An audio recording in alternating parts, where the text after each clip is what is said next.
What's going on, guys? Welcome back to another episode of JY Throws. In my last episode, I began trying to improve my discus release angle, and I had quite a few throws that were coming out of my hand early that I wasn't really happy with. And towards the end of practice, my coach addressed the problem and gave me a good solution to it. All right, so Martin isn't here today, which means that I want to make sure that I'm going nice and slow and really focusing on positions. Because if I start to have bad throws on a day that he's not here and you can't correct things, then those are the days that I get really frustrated, have really shitty wobbly throws or something. I just don't want to be doing that. So on all of my good throws that I've been having lately, there's one important feeling that I want to emphasize to you guys. And the feeling that I've been getting on all of my good throws is actually happening at the finish of the throw. And it's when I get my block foot down, the discus is behind me, and from here, I feel like I'm in a good position over top of my leg in the middle that I can rotate and get over top of my block leg, getting all of my center of mass driving into the throwing direction. And when the discus is straight behind me in a good, powerful position, from here, it feels like I can smack the discus. Instead of if the discus gets too far behind, then as I'm rotating, it's really hard to pull the discus from here and get it down the middle nice, and oftentimes it'll come out early. So the most important feeling that I'm having in my throws is a good, powerful position in my arm and a good, solid position over my leg in the middle that I can just smack and rotate and drive over top of my block leg. And I'll give you guys a couple pointers that I'm working on throughout the full throw to help me land in that position. But I want to start things off with a little bit of picking. So for starters, what I've been really liking is winding back and just trying to stop when it feels like it's in that good position. And from there, driving and rotating up into my block.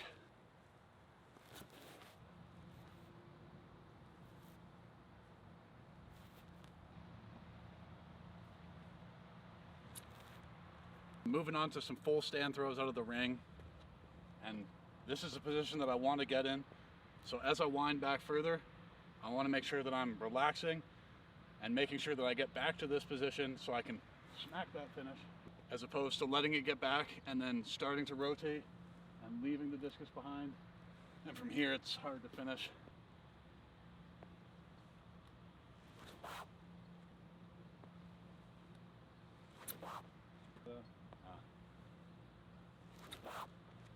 I'm going to do one more round of stand throws, and this time I'm trying to get a bit more steep angle on my orbit. Nice and tall, chest up, just trying to get a bit better release angle so that I can continue that through into my fulls.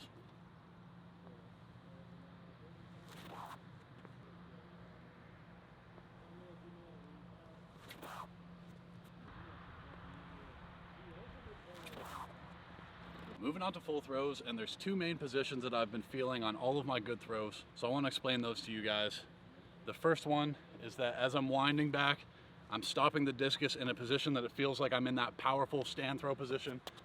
So that same spot. And when I wind it to that spot, I try to leave it there so the rest of the rotation is coming from my body.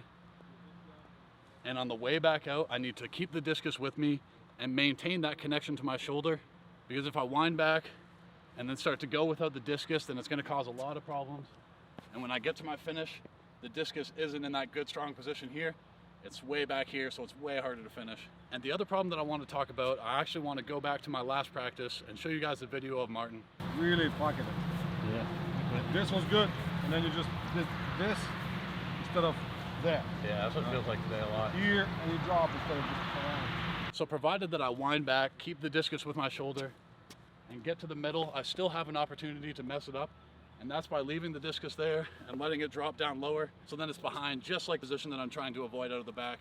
So in my full throws, I want to make sure that discus is with my shoulder, so that as I'm coming to the middle, I can throw the discus ahead of me. And from here, I need to make sure that I'm not leaving it there, but it's rotating around with me. And then I'm in my good, strong position that I can smack it and finish nice.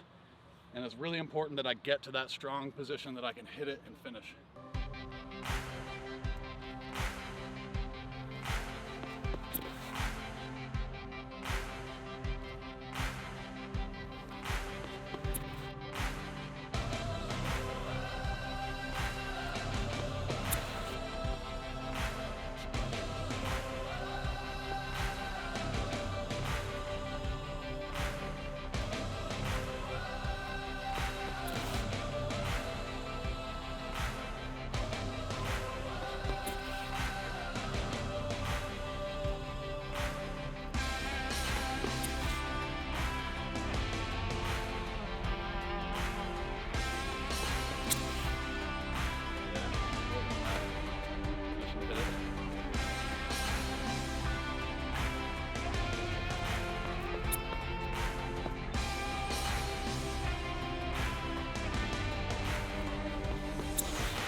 So Martin showed up to practice a little bit ago, and he was just explaining that he's seeing on the throws that I stay well connected out of the back and the discus stays nice and with me. Those are also the throws that I can have a much easier time landing in a good position, so I actually get better throws more often. So as well as making sure that I have to land in that good position so I can smack it, I really have to make sure I stay connected with the discus and it stays in a good position the whole time. I don't let it get behind at any point. Nice. Not the best, but still, it's like 95%.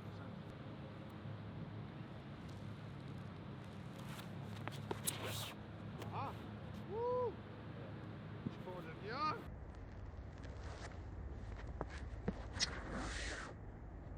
So discus feels like a stop in here, and throwing it around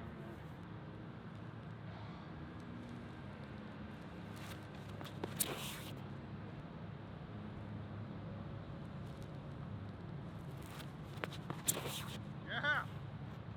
Ah. Yeah. Ooh, that's it. It's a little higher, but that's really good. Yeah.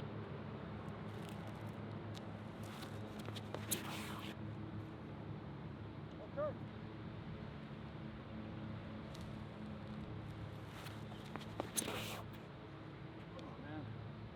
Man, I like that one.